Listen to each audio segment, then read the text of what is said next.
Now we are going to explain the concept of corrosion on the basis of this electrochemistry. So we are just going to see that how electrochemistry plays a role in explaining the corrosion, because as far till now you have done corrosion, but you have done in a simple manner from your previous classes, that it is just a deterioration of metals. So here also we are going to use the same term, but I am just going to explain you on the basis of electrode potentials that how the reactions are going to take place, how an oxidation reduction occur in this manner. So just look at the board carefully.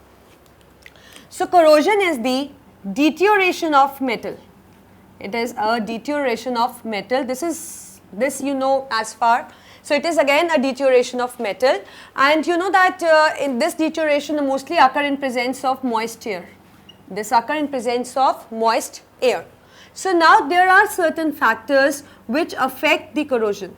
The first factor is the position of metal of an element, or an element you can say, in electrochemical series. In electrochemical series. As we did in electrochemical series, that we have an hydrogen in the middle, and the elements which are placed above the hydrogens are less reactive, and the elements which are placed below the hydrogens are more reactive. So obviously if we take into the consideration their EMF, so that means lower is this thing E naught value, lower is the electrode potential value, more reactive it is going to be, and more it is prone to the corrosion. Like if I have an example of zinc and iron. So if I ask you that out of them which is an active metal, so you will be quick with an answer that yes, zinc is an active metal because it is placed more below the iron in that electrochemical series. So as it is placed below, so that means it is going to it has more tendency to get oxidized, and therefore it is more prone to corrosion. Second factor which affect the corrosion is that the water which actually corrode, which is present in air, may have certain impurities. The presence of impurities just enhance this factor of corrosion, right? Likewise, we know that in air there is a carbon dioxide. So water often reacts with this carbon dioxide forming a carbonic acid. Then again it gets impure and the process gets faster. Fourth is that presence of any electrolyte in water. Suppose you don't have a pure water, I say you have a salty solution, you have an NaCl dissolved in water. So that means electrolyte again in water, so that means it is going to enhance the process. So these are the four factors actually which affect the corrosion. That is the position of element in an electrochemical series. Second is the water which we use, if it is not pure, it is contaminated with impurities then also. Third, if it reacts with the carbon dioxide present in air, and fourth, presence of any electrolyte in water again enhance the process of corrosion. So let's explain the process of corrosion, that how it occurs on the basis of the reactions. So let's take an example. Let's take that, suppose this block is of iron. This block is my iron substance, iron article or anything, and I have this water droplet here.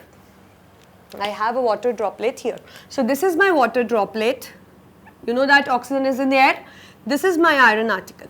So now this iron is going to act as anode. This iron is going to act as anode, and this water is going to act as cathode. Let's see what kind of reaction actually take place. We know that the reaction always starts from anode and oxidation occurs at anode. You all know now, right? We are just at the end of the chapter. So these things I think are clear till now. So what happens here, this iron loses an electron and form Fe2 positive, and now when it forms Fe2 positive and 2 electrons, these 2 electrons migrate to the surface, and this Fe2 positive migrate to this again to a surface. So now what happens at cathode? At cathode, the H positive ion react with water. They take up the electrons. Suppose I have 2 H positive ions. They are going to react with O2. They are going to take up electrons, let's say 4 electron. And what they are going to form is, they are going to form 2 water molecules. We are having, the OH. So we are having the OH particles. So we have 2H positive with O2 plus 4 electrons, we are getting 2H2O. right? So as it is 2H2O, so we need to balance it. So let's make it 4. So it is 4H positive O2 plus 4 electrons. Now it is 2H2. It's balanced now. So now let us calculate an overall reaction out of it. So we see that 2 electrons, 4 electrons, we need to make the electrons same. Let us multiply this equation with 2. And when we multiply it with 2, it becomes 2Fe. This becomes 4 electrons and this becomes 2Fe, 2 positive. Now just cancels the same terms. So this 4 electrons cancels this 4 electrons. And what we are left with? We are left with 2Fe plus 4H positive plus O2, giving rise to 2Fe2 positive plus 2 molecules of water. But the process doesn't end here. You know what happens here? Then this 2H2O gets further oxidized in presence of air. That means ferrous gets oxidized to ferric, right? So it gets further oxidized,